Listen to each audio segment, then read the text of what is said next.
Right, good evening, everybody. We've just about done Oh, it. As usual, we've had our normal shenanigans getting together. First of all, there was going to be two of us, and then there's three of us. Anyway, there is three of us all now. We have sorted out I've sorted out some IT issues at my end. So we are ready to go. So welcome to episode 76 of the MalTravAle podcast. It is something like the 8th of March, isn't it? I think already. It's is getting a it's little bit lighter. It's been an interesting week of sport. Terrible if you're a rugby fan. Quite good if you not so good if you're a Newcastle United fan, but not bad if you mm. support another team in black and white, Port Vale, who have got to the quarterfinals for the first time in 50 odd years. I think Stanley Yes. Matthews was playing the last time they got to the quarterfinals of the FA Cup. No, So watch it. astonishing. Didn't get tickets there. I was there. I watched them last week against Luton, which is all right. So, Finley's been today to watch them, so it's been a good crowd. So anyway, there we go. So after much doing and throwing, we have decided that we're going to spend this one having a quick talk about new pubs and places that we visited for new because it has been. We're back on music. It has been. Well, we're in March now, but in January and February, obviously we have dry January, but a lot of it was Pubuary, and it was about trying to find new pubs and going to spoil your locals. So I thought that was a little bit of a theme. So I know both Bruce and Nick have been on their trips, and I think we've been to some new places and some new towns. So we probably won't get them all through in this edition. We will probably come back and pick up because they have been quite a lot. Actually, I think we've been quite good at going out and visiting new places and all places as well. So, gentlemen, how are we? We all right? Yeah, it's fine, thank you. Yes, like you say, it's a bit of a grim time for the old pub industry at the minute, isn't it? The shocking news with Brewdog, Guinness and Gun. See, there's like really quite, and I think to where some of the people now pontificating and some of the big players moaning about the economic conditions, it's quite ludicrous. See the bloke who owns Fuller's was saying, "Oh, the stalwarts of society, like the farmers, neglecting to mention he sold out to a Japanese company." And Tim Well, I saw Martin saying, "Oh, Mr. pubs are a staple." Mr. Yeah, Clarkson was moaning, wasn't it? About I think had he been to the rugby, and he was moaning that it yeah. was £8 a pint until somebody pointed out that in his own pub it's £8 a pint. So why are you Mm. moaning? And I think he said something like £8 too This much for is a pint. ridiculous. Yeah, yeah, yeah. So that's Oh, yeah, it is. yeah. But actually, I think we're The both hypocrisy of these people is just insane. yeah. I think we're all going to talk about though So the new hypocrisy venues. is I think madness. all of us have actually been to some Yeah. fairly recently reopened places, which is it, all new places, which is interesting. We will kick off we're going to keep. I think we're going to be brew dog free tonight. We might even anyway. What about Weatherspoons free? Because Nick's been to New Weatherspoons. But obviously, the big news is that Doom Bar, the UK's best-selling cask beer, of course, is being they're not being sold off; they're being closed down. So this was the announcement in the Mm. week that Molson Coors, that wonderful mega brewer that is based in Burton-on-Trent, has decided that it's time to shut down the Sharps Doncaster. because they don't make any profit on it. Which you can't really understand that, can you? I did have a quick delve Astonishing. into this, and if you do look at Molson Coors kind of, and it's obviously all in dollars, they've been making a steady profit for the last up until about 2023, and then they dropped, and they have dropped by 604% decline in 2023. They're still making a hell of a lot of money, and I mean, I think we've said for a while, haven't we, how much Doombar is actually made down in Cornwall in Rock. Because having been to the brewery, it's not that massive. It's a fair size, but it's not nowhere near like the quantity you'd have. So I would assume that they're making Doombar elsewhere anyway. But it's another one added to the list, isn't it, of traditional brews? And I know there's been quite a bit of kit back in Cornwall. They're a bit more vocal and a bit more rational, Oh, aren't they, yeah. down there? So I don't know. Well, some of the jobs in Cornwall is massive, isn't it? For their Yeah. economy, 200 Well, jobs for big money. it gets a bit vague. It talks about 50 jobs in Cornwall, but then it talks about 200 because apparently they're also shutting down one of their kind of I don't know, distribution offices or something as well. It says so. There was one headline said 50 jobs going at the brewery, and then another said, but if you look at that, 50 million pints a year. Doombar produces, or 50 million pints of Doombar are produced each year. So it's a little bit weird, really, about kind of where all that's going. And then, well, I thought, go on. I thought the Doombar wasn't being brewed down there. They kept the brewery up at Rock just for their specialists, because they do that Atlantic Pale and they do another one, don't they? Yeah. Which is more specialist. You don't see it nationally. Well, you occasionally see it in places like Wetherspoons or on the odd bar, but I think because of the volume of Doombar, they moved that up to Burton, or even Tadcaster. Yeah, but then all the press, even the brewery press, said that Doombar was still being made down there. Actually, when I looked into it, it was interesting that it's 1994 when Doombar, or the brewery, was actually set up, Sharp's Brewery, which is by a Bill Sharp, which is quite recent. Well, I don't say recent. We're getting old, aren't we? But I did think it would be around longer than that. And apparently that brewery, where it is in Rock, was actually a speedboat lockup. And he was the home brewer, this Bill Sharp. And I also didn't know, and Nick's mentioned it there, that actually their first beer was Sharp's own. That's the one he kind of been brewing at home. And then he brewed the Cornish Coaster. And apparently him and his dad would sit in the local pub. It's a pub I've been actually in Rock. And they would sit watching who was drinking what on a Sunday night to kind of work out, what beer was going down well. And apparently his dad would have a pint of Sharps and then a pint of Coaster. And then he could never decide. So he used to mix it, half a Sharp's own and half a Sharp's Cornish Coaster. And apparently that's what Doombar is. It was a half and half of their first two beers. But he actually sold it out. He actually sold the brewery himself. Sharp sold the brewery in 2003 to two, I guess you'd call them entrepreneurs, who were trying to look for a younger market. And they then sold that business on in 2011 to Molson Coors. And Doombar went on, became number one cask beer in the UK in 2013. And stayed there pretty much every year since, and became the top bottle in 2015. So again, they're shifting quite a lot of beer. And then complete opposite to that, we also get told that Carling are bringing back Carling Black Label, which was the original lager, which came from Canada and came over to the UK.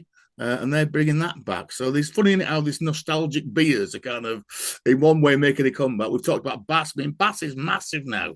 It's almost like the new Guinness. You've got all these influencers now talking about searching the red triangle and having a pint of Bass. And I've seen all the beery journos. Oh, I love a pint of Bass in Sheffield Tap. Anyway, winter beers. I was drinking Caffrey's on Friday night. Oh, God. They've got Caffrey Stout on in Old Martin Royal Oak. All right. Yeah. He's running with that alongside Guinness and alongside Old Peculiar. And he reckons he's selling enough of all of it. So talk about dark beers coming back as well. I think idiots drinking Guinness have diversified a little bit. So the Caffrey's is it's a very roast coffee chocolate flavour compared to the Guinness. Again, I think Caffrey Stout. That's being brewed by somebody under license, because Caffrey's brewery itself has gone now. Because again, basically in Ireland, it's either Guinness or Heineken. Full stop. There's no other. Well, it's sat next door to the Double Diamond. Yeah. But I thought we mentioned the beers of the year this year, or the winter beers of the year at Camera this year, were Beer Street Best Bitter, Cairngorm Black Gold, that's a black IPA, and Baltic Trader Export Stout. So again, that's as you sometimes find at Christmas or winter, that push to kind of more darker beers. Although there still seems to be plenty of blonde beers around at the moment. So we talked about this stat, and I've got some stats somewhere about breweries. Actually, I want to come back to that in a minute. Breweries closing. Bruce, you went out to us on your little recce to the newly rebought out Black Sheep Brew, didn't you? A little trip to Masham a couple of weeks ago. It was, and obviously finest beer. Yeah, before Christmas, we were concerned, weren't we? Because they'd gone bankrupt. Basically, Black Sheep had gone into administration, but a company jumped in last minute, the Great British Drinks Company, who also own a number of other breweries, Magic Rock, Brick, Purity, and they bought out they took on the administration of the Black Sheep Brewery, and you were quite positive about it, Bruce, were you? Yeah, it was. It was booming the day we were there, and I have to say the beer was absolutely superb.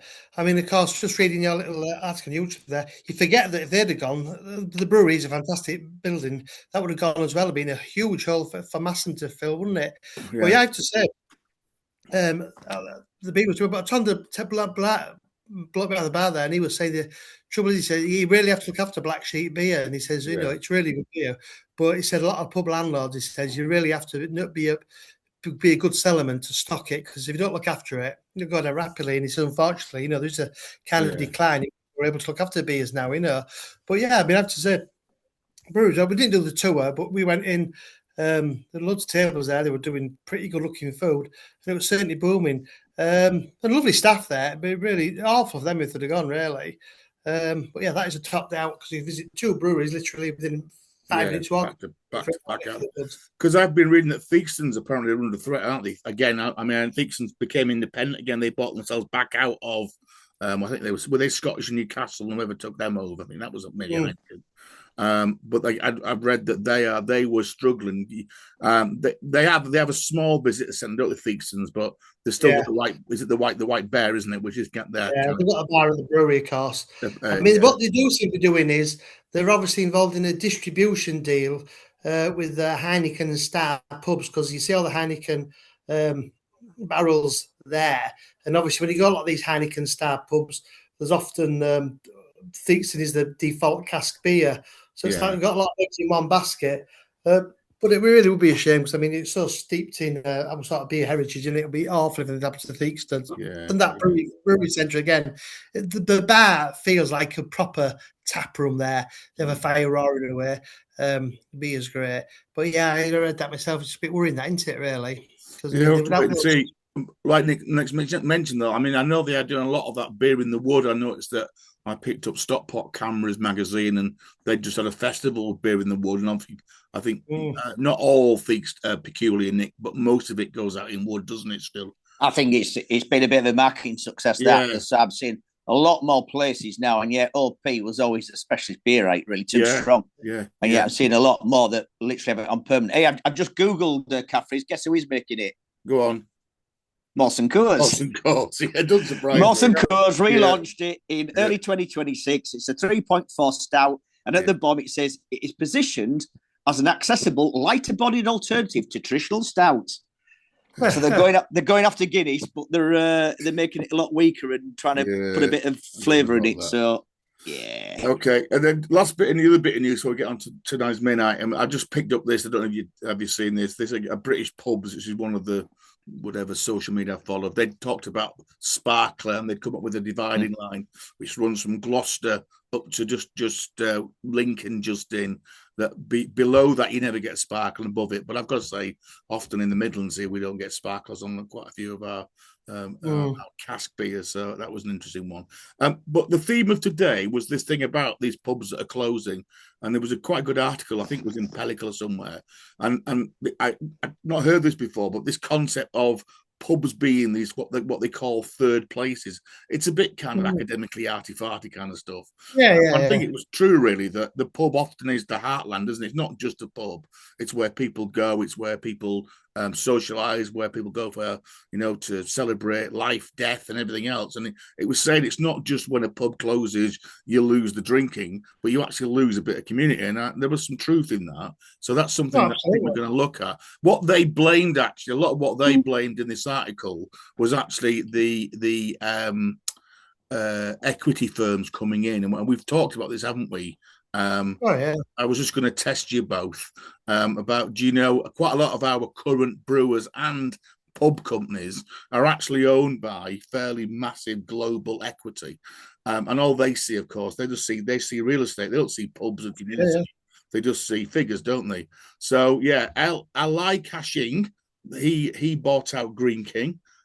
He's worth something like $46 billion. So all the Green King is owned by a private equity firm. Fortress Equity, they own all the Punch pubs, including the new Philly and whatever it's called in Malton, which has had a very nice refurb. Admiral is owned by Priam Capital Partners, and Stonegate is owned by TDR Capital. So what they were saying was that something like 1 in every 3 pubs in Britain is actually owned by some global overseas private equity firm. And that's one of the reasons why so many are closing. Because as soon as you don't make any profit, they just get rid of the pub and then get rid of the building. So it was something maybe that people perhaps don't realise. And I probably would have said something like Punch is probably their own thing, but apparently not. They're owned by. So there we go. That was just a little bit there. That's why a lot of these pub groups are still millions, hundreds of millions of pounds in the red. Yeah, like you say, all these people are doing is asset stripping. Yeah, asset stripping and moving on. It's a little more difficult now, though. When once upon a time you had a big status building in the middle of a town that know, because it was a pub, it was only worth £250,000. But because of different rules and regulations now, it's not quite as easy to close the pubs down, let them fall into rack and ruin. And I suppose as well, with Brewdog going, it might make a lot of these equity groups more reluctant to invest in. Even as minority investors, I mean, even though they had the preference shares, the capital they owned, about 23% of Brewdog, they've lost everything as well, haven't they? Which was quite heartening, I thought, as well. So same for all the poor little people, but they lost all the money as well. So I guess it might result in... Well, I'd say watch his space, because it hasn't quite been sold, I think, because he's actually rebuying it out himself. So I think there's some more legs on it yet. It feels like a very complicated... Well, he got chucked out of the process. They wouldn't allow him to buy it. I think the whole deal was very complicated, wasn't it? Anyway, Nick's going to kick off our Try-anuary. So, Nick, you've got a new Wetherspoons for us. And not only that, but Nick tried some mad new craft beer, which I don't think me and Bruce have had a sip of. So go on, Nicholas. On one of your recent trips to London, you came across the Fulham Wetherspoons, which going back a long day. Oh, definitely, yeah. And it's weird because, where obviously Fulham Football Club and Chelsea Football Club, this is actually nearer to Stamford Bridge than it is to the Fulham's ground at Craven Cottage on the river there. But I sort of headed out, got on the wrong tube, then found the tube station I did get off. There was no train bringing me back in. So I had a bit of a wander around, what night was it? Saturday night around London, around that West End, but not posh West End as in, housing estates and stuff like that. But I managed to get back to where I was heading for. And it's been there a few years, I believe, but it's actually built in what was a Grand Hall ticket office for the Fulham Underground. And what they've managed to do is retain a lot of the original interior, and they've even mocked up some little shops. So not so much a WH Smith kiosk, but there's a little estate agent, a little holiday bloke, like your old Thomas Cook in the Victorian times, who was the original travel agent. So and even on the bar itself, where the actual little ticket kiosks were, with the scoops underneath the little wire meshes where your ticket people would sit behind. They've even retained those on the bar. And then they've got a mezzanine, which is up above the front. So if anybody's on YouTube, the picture on the left-hand side there, you're sitting in the mezzanine, looking back down to the main room in the bar. That was quite a nice spoon. Certainly the interior of it, once again, it would have been one of these old buildings that... would probably have never been turned around and used for anything else if Tim hadn't got hold of it and done what he's done with it. And then I carried on walking back towards the centre of London, back towards Sloane Square and that area. And I came across another, quite an oddity, really. Then let me when it was called. It's called the Pheasant.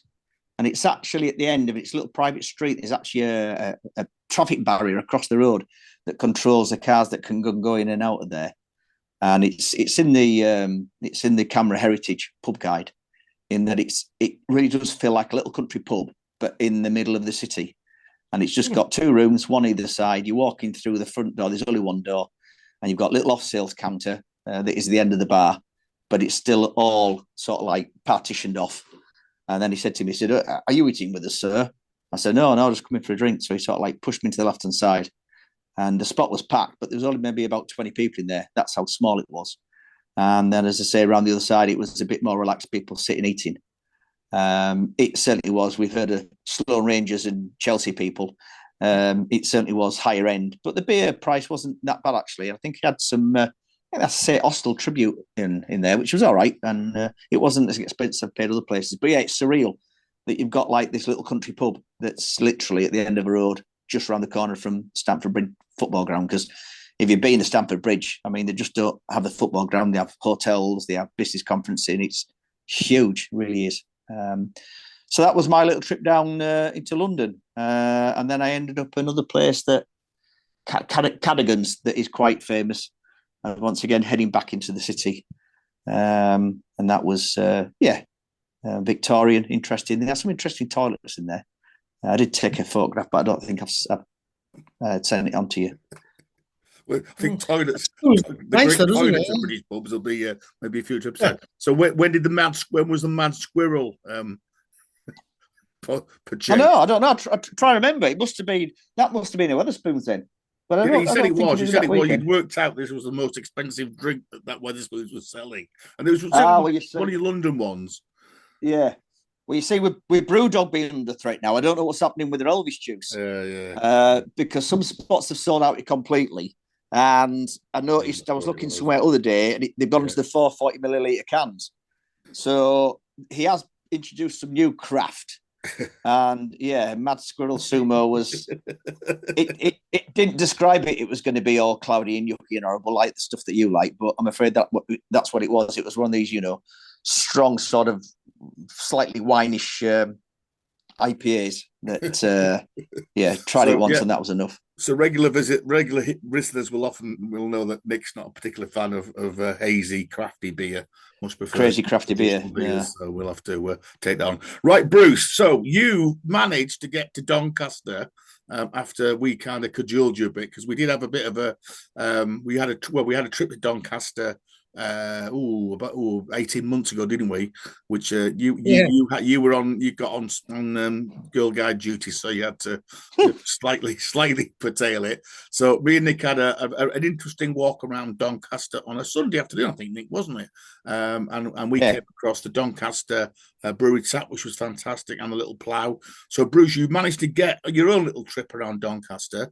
I can't remember where that lovely picture on the left though was that Doncaster as well? Was that no, that was Lincoln. I mean, it's funny there with Nick talking about the spoons in Fulham and how they've made that look lovely. And I suppose one thing we don't touch often is how pubs really are saving some of these old buildings. This is actually the Cozy Club in Lincoln.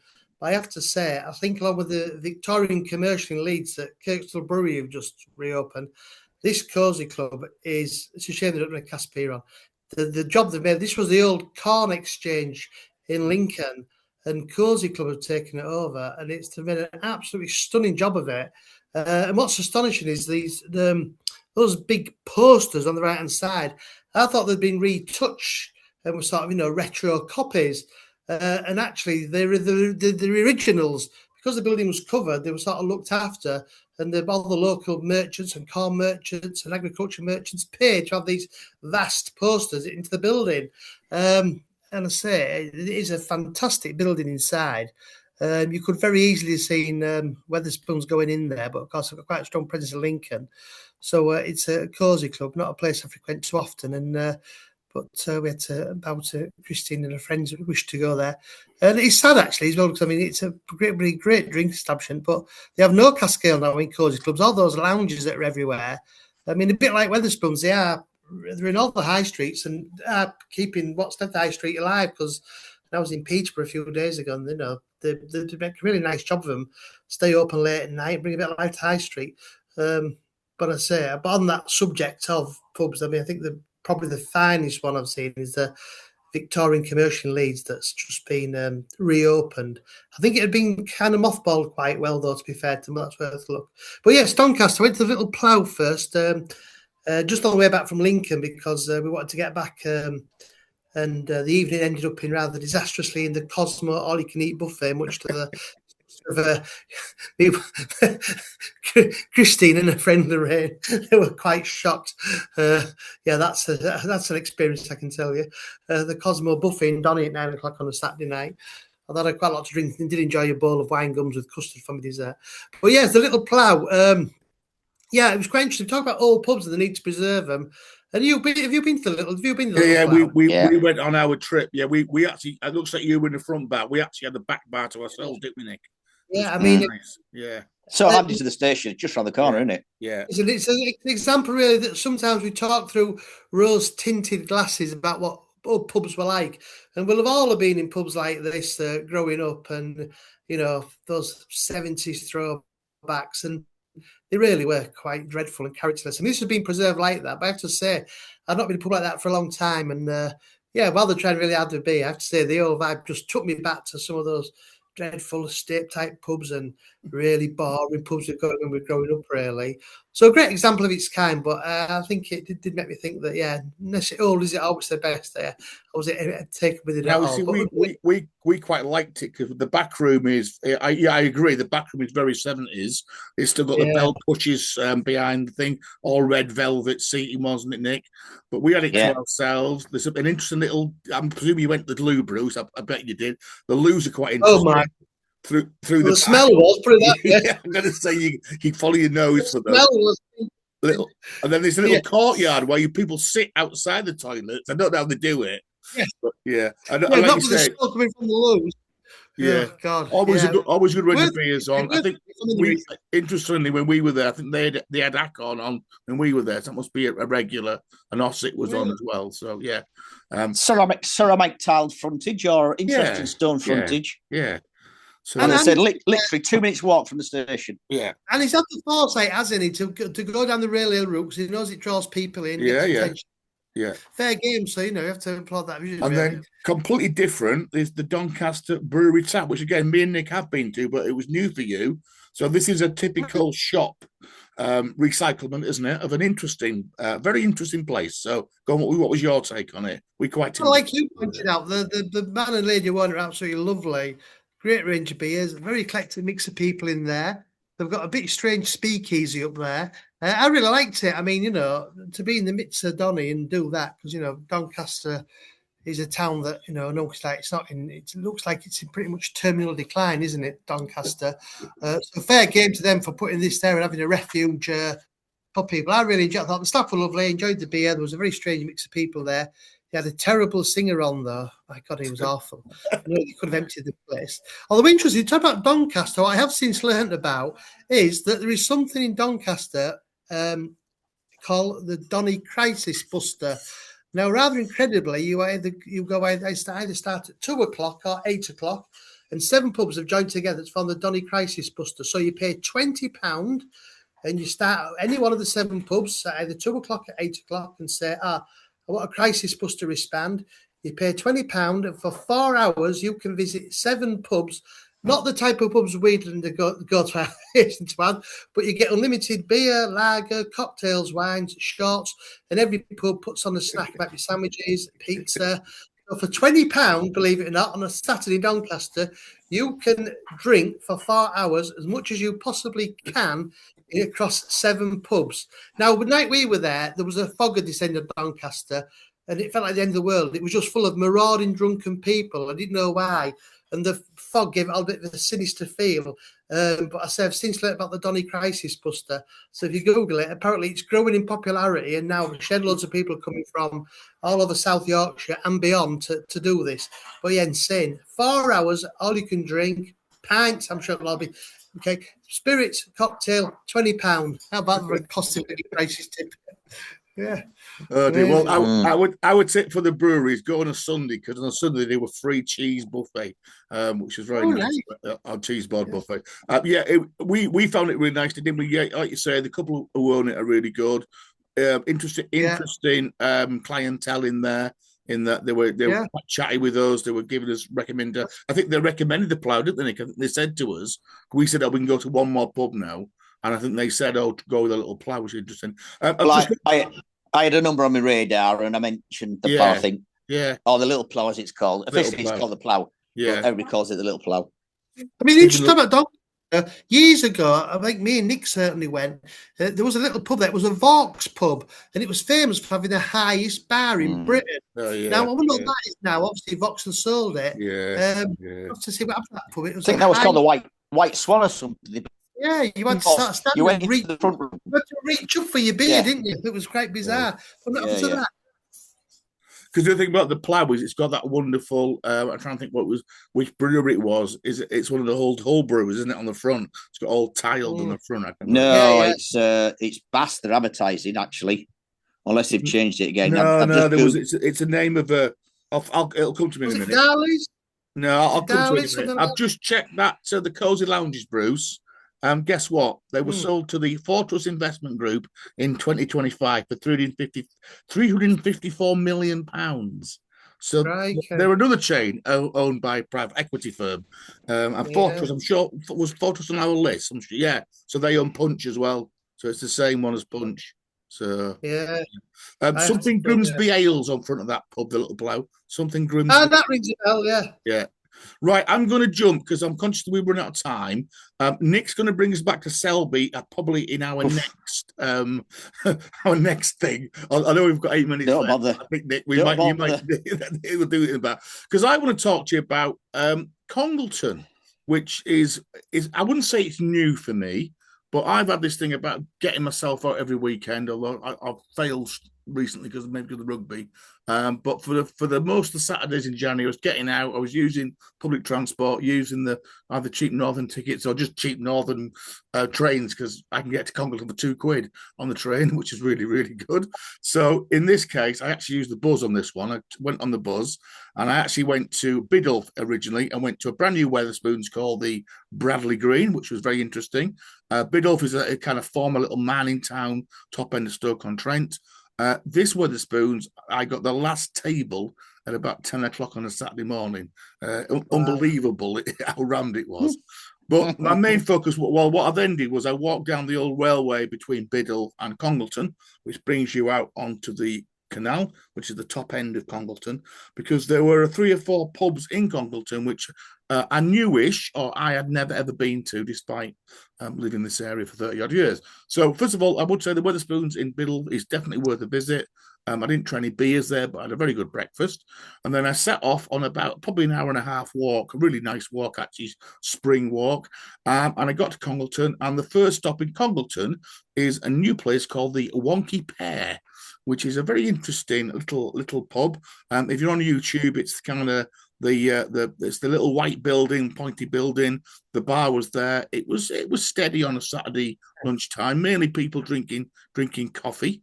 But it was there. Nicholas is showing us a picture of the biggest bar, the tallest bar in Doncaster.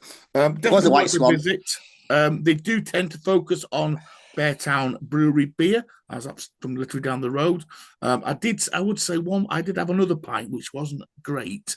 And I also managed to get in there they had that London Black, is it Hobson, whatever they're called, which he did say. Hobson, yeah. Quite pop. He doesn't do Guinness, but he does that instead, and it was very nice. So definitely worth. It's a bit out of the town, is the Wonky Pear.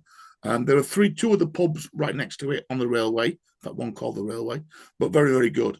I then walked down the hill into Congleton, and my first visit, so we're going to be quick, to the actual Beartown Brewery. So I've been a big supporter of Beartown. They're a fairly modern brewery, quite like in that they're a half and half, the half cask, and then they also do keg as well. But they have some really good cask beers. Kodiak probably being the pick of them. So certainly when I was in lockdown, they kept me going. So they've moved a couple of times in Congleton, but they now have a really nice tap. So again, if you're looking on YouTube, that's their bar. Quite nice, quite a new, modern, best industrial tap room. You're sitting on a mezzanine over the brewery, so you can look down into the brewery. They do open that, they use that for parties and things. It was a graduation party in there, weirdly enough, on that day. And actually, we're going back here with camera in the summer because that's our little reward for the working at the beer festival this year. So definitely worth a trip to Congleton to see the Beartown Brewery. And then a place, again, I've never, ever been to in Congleton is the original Beartown Brewery tap, which has got some nice pet. They're very good with their logos, our Beartown. So popped in there, very traditional pubish. And again, obviously featuring their beers. Again, that was pretty busy on a Saturday, early Saturday afternoon. And then the next spot was Barley Hops. So this is a micro bar. It's been open for quite a while now. This is on Congleton High Street. Again, quite nice inside. You can see there from the pictures. Good range of beers, reasonably priced. Again, really, really busy for a Saturday afternoon.